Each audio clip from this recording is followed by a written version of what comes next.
Une femme près d'un terminal Autolib, à Paris le 22 juin 2015, Bertrand Guay AFP Autolib a subi une baisse de plus de 5% de ses abonnés depuis fin 2016. Le contribuable devra régler en grande partie ce service déficitaire. Malgré les pertes, Autolib reste un succès en termes de fréquentation. C'est à patine pour Autolib. Le service d'autopartage dans l'agglomération parisienne a subi une baisse de plus de 5% de ses abonnés depuis fin 2016, laissant craindre une aggravation des pertes à la charge des contribuables franciliens, selon des données compilées par un cabinet d'études. Les pertes s'accumulent. Autolib approchait en novembre 2016 le nombre de 110 000 abonnés actifs à l'année qui représente 95% des trajets effectués, un chiffre jusqu'alors en progression quasiment constante.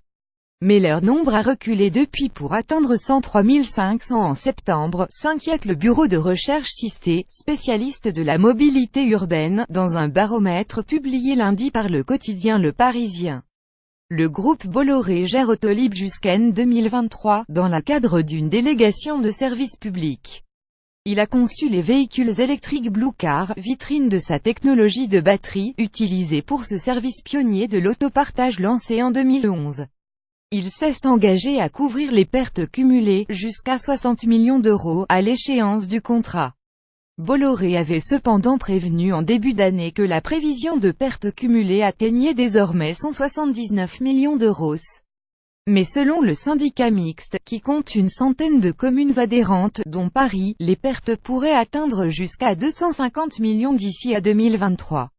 Ces chiffres ont déjà suscité la grogne d'élus parisiens, plus grand que à lire aussi 179 millions d'euros de pertes d'ici 2023 pour Autolib, que paiera le contribuable 190 millions à la charge du contribuable, il resterait donc 190 millions à la charge du contribuable, s'inquiète Nicolas Louvet, directeur de Systé, auprès de l'AFP. Le syndicat mixte a demandé un audit des comptes. Mais on n'a toujours pas les résultats, soulignait-il. Aujourd'hui, on est dans un schéma à la fois de baisse du nombre d'usagers et de baisse du nombre de locations, et on ne voit pas trop comment ça peut remonter, explique-t-il. Il estime qu'Autolib est pour une part victime de succès, les 4000 véhicules électriques mis à disposition sur la voie publique étant pris d'assaut sur certaines stations, suscitant la déception d'abonnés ne trouvant pas toujours d'automobiles disponibles quand ils en ont besoin. Des véhicules dans un état assez pitoyable, mais, selon lui, les voitures en libre-service est aussi trop souvent dans un état assez pitoyable, car elles restent mal entretenues par les usagers, et les clients sont déçus par des véhicules de plus en plus sales.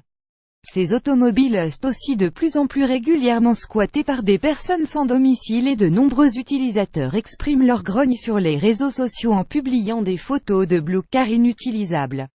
Nicolas Louvet souligne aussi la concurrence croissante d'autres services de mobilité, notamment les VTC voitures de transport avec chauffeur, certes 2 fois plus chères au kilomètre parcouru mais aussi plus confortables.